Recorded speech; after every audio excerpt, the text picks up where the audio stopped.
Now at 6, this is Fox 61, Connecticut's news station. Right now at 6, the Route 8 bridge in Shelton is getting emergency repairs. Crews had scheduled routine construction for a later date, but after inspections, the bridge is now a top priority for the state. Good evening and thanks for joining us for the Fox 61 News at 6. I'm Brent Harden. And I'm Sarah Sanchez. In a few minutes, we'll tell you what caused that bridge construction to begin sooner. But first, we need to get a check on the air quality out there. It is definitely hazy. Our weather team issued a weather impact alert because of the Canadian wildfire smoke. Yeah, the skies are nice and sunny, but you could see just a bit of haze over the sun for a part of the day. Let's check in now with Chief Meteorologist Rachel Frank to find out where that smoke is now. Rach? Yeah, all day long, we have not seen clouds. If you've seen any white in the sky, that was smoke from Canadian wildfires. It's starting to thin out a little bit. In fact, there's a little bit of blue out here mixed in, but still we're dealing with some poor air quality, at least for sensitive individuals. So an air quality alert in effect until 11 p.m. So we have issued a weather impact alert for that. If you suffer from issues, respiratory issues or heart problems, I would limit the amount of strenuous activity that you spend outside. It's fine to step outside, but I wouldn't go for a jog today. Again, here's a look at that air quality alert. It may end up getting reissued for tomorrow, not because of wildfire smoke, but because of high levels of ozone in the lower levels of the atmosphere. And that can just happen when you have a stagnant air mass. We're near 80 degrees right now. We heat up tomorrow. Highs near 90 for the first time of the season. Your full forecast is coming up. Thank you, Rachel. A section of Route 8 is under construction. Crews are repairing the Commodore Hole Bridge. It connects Shelton to Derby over the Housatonic River. The state said it had plans for those repairs at a later date, but as Fox 61's Alicia Hercules found out, they had to speed up the timeline considerably because of what they found. CTDOT says inspectors were looking at the bridge in preparation for a future project when they noticed issues with the bridge's structure. CTDOT's Director of Communications, Josh Morgan, says the deterioration was noticed on the gusset plates under the bridge. Basically, pieces of plate material that are holding some of the support structure together, which is overall component of the bridge, which is supporting the weight of the bridge, plus all the vehicles which are traveling on the bridge. Once they noticed the deterioration, CTDOT signed an emergency declaration to quickly get contractors to begin work on the project. What they're actually out doing now this week is they're milling off the pavement about 3 or 4 inches, take some of that weight off the road, and then they'll be able to get underneath the bridge and start doing the repair on these gusset plates. Morgan says the bridge is safe for travel, but the DOT put a 32-ton weight restriction on the bridge to avoid putting any additional stress on it. The bridge will still be open for travel, but lanes will be closed during different phases of the project. Dylan Witkowski says this section of Route 8 often has a lot of traffic. He thinks the construction could cause long lines on the bridge. I think summer is when most people have like their travel plans.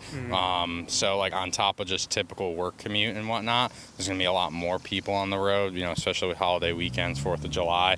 So hopefully they wrap it up quick. Work on Route 8 North will be performed between the hours of 9 p.m. and 6 a.m., where one-lane traffic will be maintained. Work on Route 8 southbound will be performed between the hours of 8 p.m. and 5 a.m., where one-lane traffic will be maintained as well. Chris Masuli says while traffic will be difficult to manage, he's thankful the DOT is being proactive with this repair project. People are going to get mad about the extended commute, but at the same time, it's good. They're keeping up with things, keeping things maintained properly. CTDOT says it's too soon to give a time frame as to when the work will be finished, but they expect construction to continue throughout the month of June.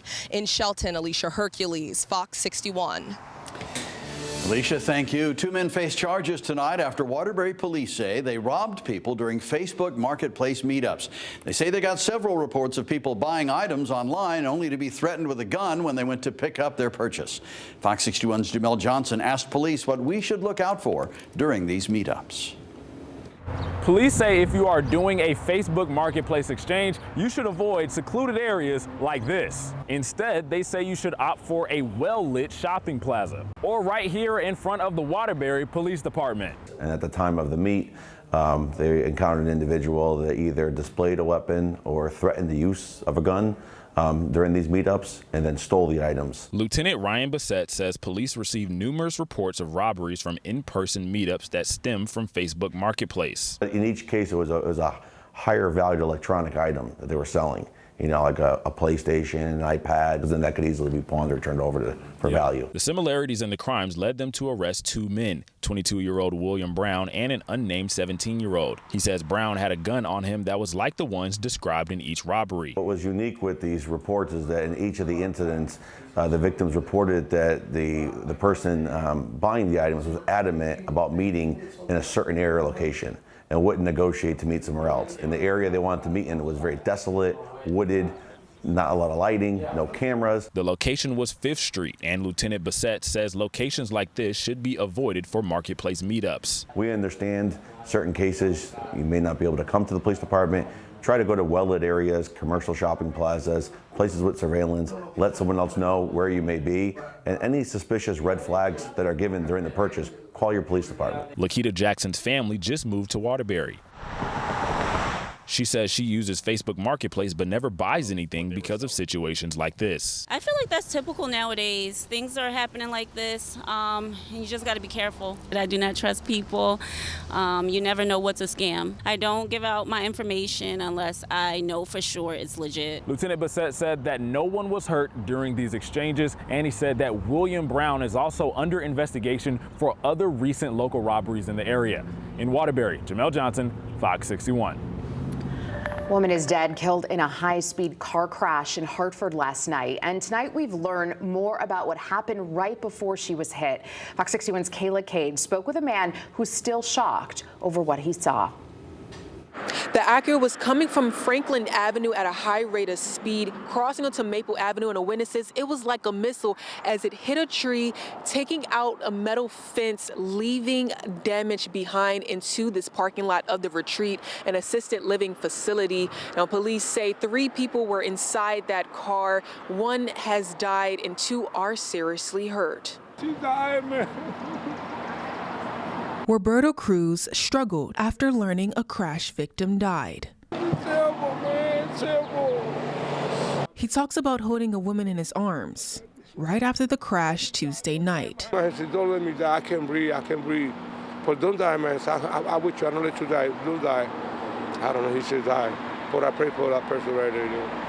Hartford police identified her as 38-year-old Christine Camacho. They say she was a passenger in the car. Police say the driver was speeding down Franklin Avenue and ended up on Maple Avenue. That's happened so fast, my God, so fast. I don't know, man. He can hit the tree first, but hit the tree first. He comes all the way down to that truck face to face. Oh my God, oh my God. They say the driver also smashed through a fence. I'm so fast. Blah, blah, blah, blah. Boom. When he do like that, the whole building shaking. Then crashed into an empty van that was in the parking lot of the Retreat. Thank God any of the old people that live there, nobody died. You can see pieces of the car. Police say the 41-year-old male driver and another passenger, an 18-year-old girl, both have serious injuries. That's sad, man. Crews say speeding is a problem on this road. It's very dangerous. They're driving so fast. People are out of control. They're drinking. The people got to slow down here. They got to slow down because it's like a highway. They drive like on the highway so fast. You can't do that, man. I feel bad for that loss, man. If you saw what happened or have any information about the crash, please call Hartford Police. In Hartford, Kayla Cade, Fox 61.